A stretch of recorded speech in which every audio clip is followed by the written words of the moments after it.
लो पुत्र, खाओ।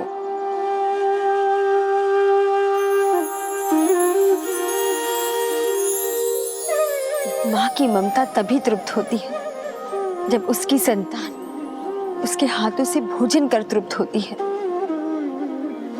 आपकी ममता तो संसार को हमेशा सीख देती है कि माँ कितनी भी व्यस्त क्यों ना हो, किसी भी कारण से कितनी भी क्रोधित क्यों ना, संतान की पुकार सुनते ही अपना सब कुछ त्याग कर संतान के सुख की कामना करती है। माँ, आप ऐसे ही जगत जननी नहीं। प्रणाम माता। मेरे प्राणों की रक्षा के लिए आपको अनेकों बार धन्यवाद। पुत्र, भक्त भी संतान के समान ही होता है और भक्ति भाव से तुमने मेरा नाम स्मरण किया तो भला मैं तुम्हारी रक्षा के लिए क्यों ना आती। यदि आपने यही निर्णय लिया है तो आपको आपके स्वामी के साथ युद्ध करना होगा।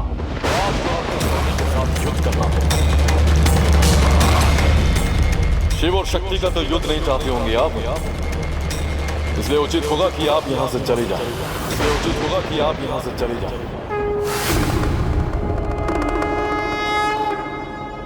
सोच लो बाणासुर, तुम माँ अर्थात प्रभु महादेव की शक्ति को शोणितपुर से जाने को कह रहे हो। हाँ, यही चाहता हूं मैं, क्योंकि ये उनका युद्ध नहीं, इसलिए यहाँ उनकी कोई आवश्यकता नहीं। मैं यहाँ अनिरुद्ध की रक्षा के लिए आई थी।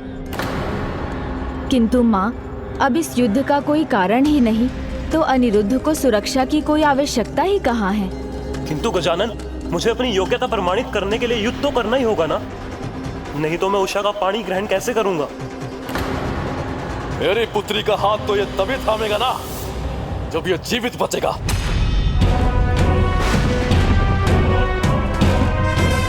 बाणासुर, अनिरुद्ध ऐसा योद्धा नहीं जो तुम्हारा सामना कर सके।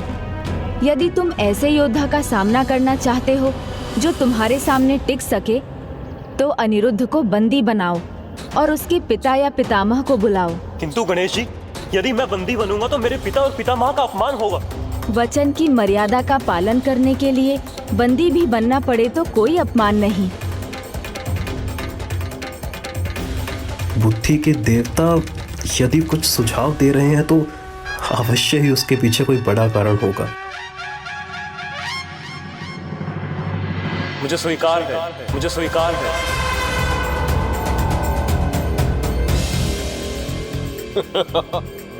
लो, समर्पण कर दिया इसने।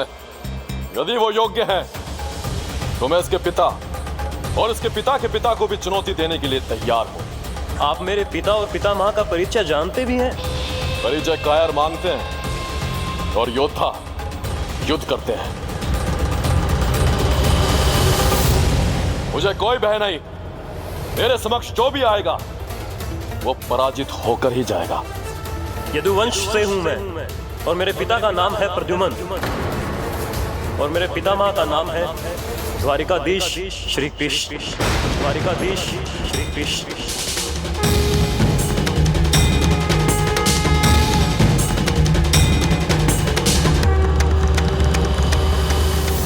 तो क्या हुआ, बाणासुर के सहस्त्र हाथ हैं।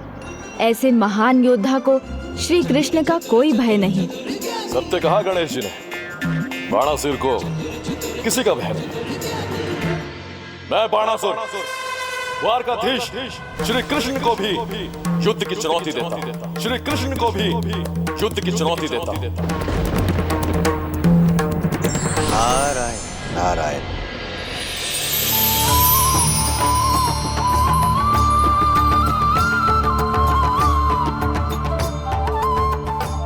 प्रणाम देव ऋषि।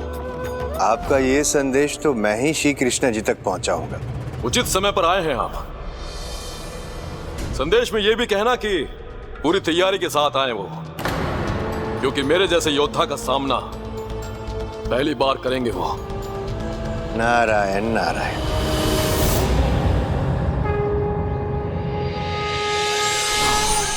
नारायण नारायण। प्रणाम प्रभु, प्रणाम माते। क्षमा कीजिएगा, बिना सूचना दिए ही मैं यहाँ पे आ गया, किंतु ये एक संदेश देना अति आवश्यक है।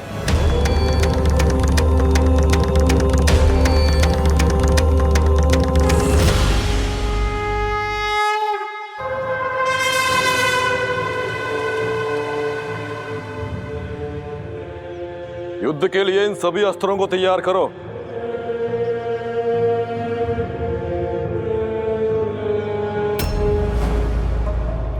यह स्थान योद्धाओं का है, स्त्रियों का नहीं।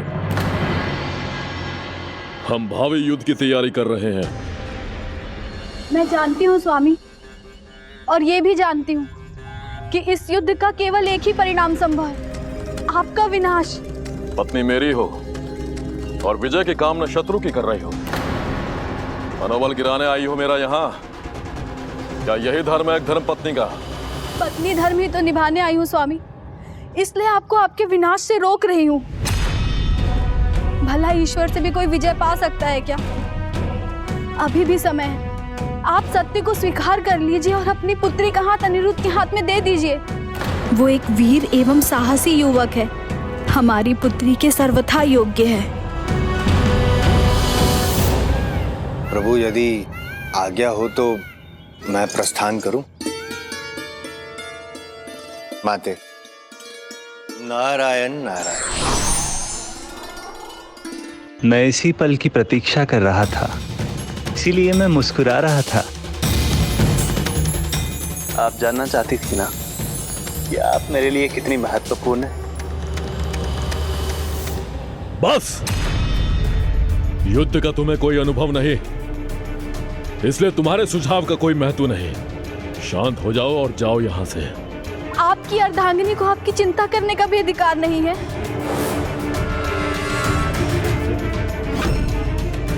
मुझे कार बनाना चाह रही हो तो मैं भी बता दूं, अर्धांगिनी नहीं हो तुम मेरी।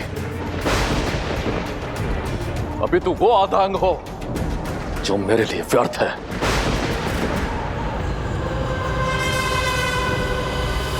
मेरी अर्धांगिनी होने के नाते आप मेरी आधी शक्ति हैं। जिस शक्ति की आवश्यकता मुझे रणभूमि पर है, तो क्या आप चलेंगी मेरे साथ? तुम्हें अपनी रानी कहने में भी लाज आ रही है मुझे। आज से मेरे जीवन में तुम्हारा कोई महत्व नहीं।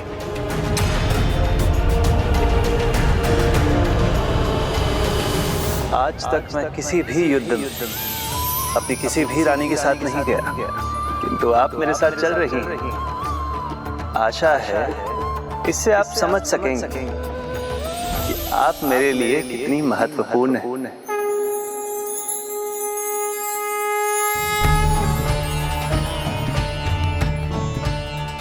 मुझे विश्वास था बिना मुझसे मिले आप लौटेंगी नहीं। स्वामी, आपके बिना कैलाश ही नहीं, आपकी शक्ति पार्वती भी अधूरी है। आपका कैलाश और आपकी अर्धांगिनी दोनों आपकी प्रतीक्षा में है। शीघ्र ही वो समय भी आएगा। मेरा भक्त होकर भी नहीं जान पाया, शक्ति के बिना शिव शव है। और उसने तो अपनी शक्ति अर्थात अपनी अर्धांगिनी से विलग होकर अपनी शक्ति भी आदि कर ली। तो आपकी ये अर्धांगिनी कैलाश में आपकी प्रतीक्षा करेगी।